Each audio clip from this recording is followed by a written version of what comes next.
इस सेमिनार में parenting education पर चर्चा के साथ साथ एक बहुत विवादित और जटिल मुद्दे पर चर्चा की गई और इस विषय पर एक क्रांतिकारी किताब का विमोचन समारोह में किया गया, जिसका शीर्षक है रुपया मूल्य का मापक या शोषण का साधन।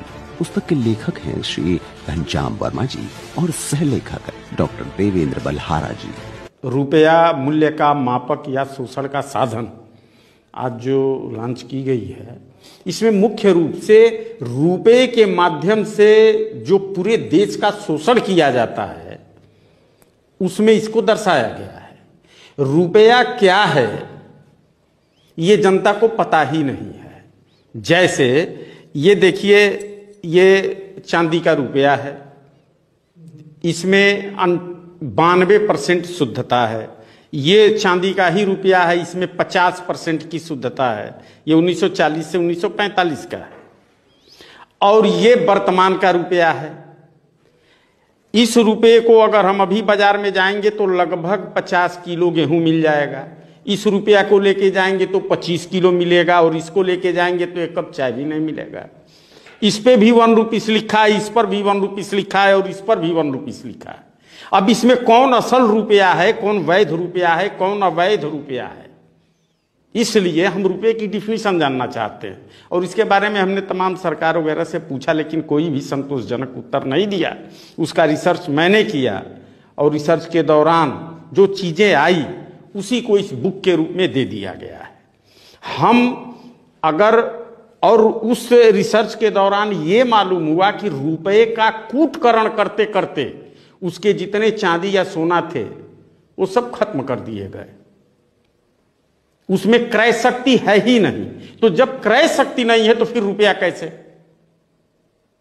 बिना क्रय शक्ति, बिना मानक का कोई मापक बन ही नहीं सकता।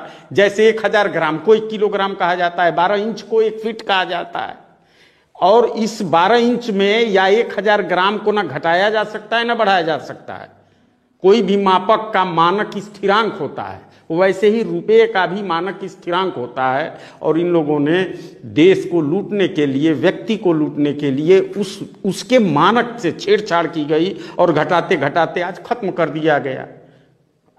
और ये कहा जा रहा है महंगाई आ गई, जबकि रुपया, अगर इस रुपया से तो कोई महंगाई नहीं है, बहुत सस्ताई है। 1 रुपया में 50 किलो गेहूं कम मिला था, लगभग 50 किलो आज गेहूं मिलेगा और इस रुपया से 1 कप चाय भी नहीं मिलेगा। तो पहले तो ये सही बात सामने आवे कि रुपये की कानून में क्या व्याख्या की गई है। बस यही लड़ाई है। और उस किताब में जो भी चीजें दी गई हैं वो सब दस्तावेजी हैं। वित्त मंत्रालय द्वारा आरटीआई से पूछे गए सवाल और जवाब जो हैं वो है। आरबीआई के वहाँ से जो निकाला गया है अभिलेखागार से, आरबीआई के अभिलेखागार से, राष्ट्रीय अभिलेखागार से जो दस्तावेजें निकाली गई हैं उसकी भी उसमें प्रतियां दी गई हैं। यही सब इसमें है। जो एक्ट हैं, जिस एक्ट का कूटकरण किया गया वो सब कुछ है उसमें। तो यही दिखाया गया है। और इसमें हमें लगता है कि जनता का शोषण जो रुपया के माध्यम से किया जा रहा है ये हर हाल में रुकना चाहिए। आज शोषण रुक जाए तो इस देश की बहुत सारी आर्थिक जो समस्या है उसका समाधान हो जाए। इस पुस्तक के विषय और शोध के आधार पर जनता सरकार मोर्चा ने कर्ज मुक्ति के लिए एक जन जागरूकता अभियान चलाया। कर्ज से मुक्ति होना गुलामी से आजाद होने का एक महत्वपूर्ण कदम है। कर्ज मुक्ति अभियान के पीछे एक ही विचारधारा है कि जो कर्जा हमको दिया गया है या किसानों को दिया गया है वो कर्जा असल में क्या है। जब आपसे कॉन्ट्रैक्ट साइन करवाया उन्होंने तो रुपयों का करवाया। 6,30,000 रुपए का मैं अगर आपका कर्जा मान लेता हूं तो उन्होंने उस कॉन्ट्रैक्ट में रुपया लिखा है। और जब आपको बैंक से जब मिलता है चेक दे करके या उस एटीएम से जब आप निकलवाते हो तो वो रुपया नहीं मिलता, बैंक नोट मिलते हैं। अगर रुपया और बैंक नोट का मानक एक ही है, रुपया और बैंक नोट की परचेजिंग पावर यदि एक ही है तब तो ये ठीक है।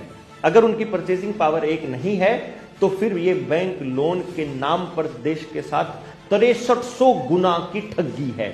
क्योंकि भारत के रुपए की जो वैल्यू है अगर वो 777 मिलीग्राम सोना जो कि पेपर करेंसी एक्ट 1882 के मुताबिक लिया जाए, जिसका जिक्र एक किताब के अंदर हम लोगों ने किया है, घनश्याम वर्मा जी की उस किताब में पूरे दस्तावेजों समेत ये दिया गया है कि भारत के रुपए की वैल्यू 777 मिलीग्राम सोना है, क्योंकि रुपया मतलब मानक, मानक मतलब सोना, और उतना ही सोना अगर बैंक नोट में लेने जाते हैं तो 6300 रुपए के बैंक नोट के बराबर बनता है।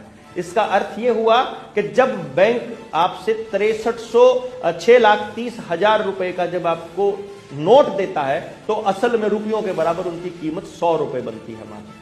अब आप सोचिए कि आपको दिए तो 100 रुपए हैं और आप मेहनत करके, अनाज उगा के, डंगर बेच के, सोना बेचकर, जमीन बेचकर, घर बेचकर, अपना सुबह से लेकर रात तक अपना श्रम लगा करके आप जो ऊर्जा उनको देते हो वो 6,30,000 देते हैं। यानी 100 रुपए के बदले 6,30,000 भी लेते हैं, ब्याज भी लेते हैं। 50 लाख का किसी ने लोन लिया था आज से 4-5 साल 6 साल पहले, और उस लोन को चुकता करते हुए उनको 6 साल हो चुके हैं। आज जाकर के पूछो, आज भी 50 लाख रुपए की देनदारी वहीं की यूं मिलेगी। तो एज इट इज कैसे रह गई? वो कहते हैं कि ब्याज हम पहले लेते हैं और ब्याज लेकर के वो अगले आदमी को दे देते हैं, मतलब ब्याज को मूलधन में कन्वर्ट करते रहते हैं, जो कि कानूनन फ्रॉड है। अभी बैंक ऑफ अमेरिका में ब्लैकआउट हुआ था, सुबह इंटरनेट गया, सुबह इंटरनेट जाने के बाद पूरा दिन इंटरनेट गायब रहा। जब शाम को इंटरनेट वापस आया तो लोगों के खाते से पैसा खाली मिला, आपने देखा होगा, लेकिन लोन उनका ड्यू था। अभी अभी एक बैंक उड़ाया है इन्होंने पूरे की पूरी दस्तावेजों के साथ। अब हमें शिक्षा व्यवस्था के मिशन को आगे बढ़ाने के लिए ऐसी व्यवस्था की शुरुआत करनी है जिसमें ग्रामीण और दूर दराज क्षेत्र में रहने वाले बच्चों को उनकी प्रतिभा के आधार पर 100% रोजगार मिल सके, ताकि वो अपने पैरों पर खड़े होकर जीवन जी सकें और निजी क्षेत्र पर निर्भर न हों।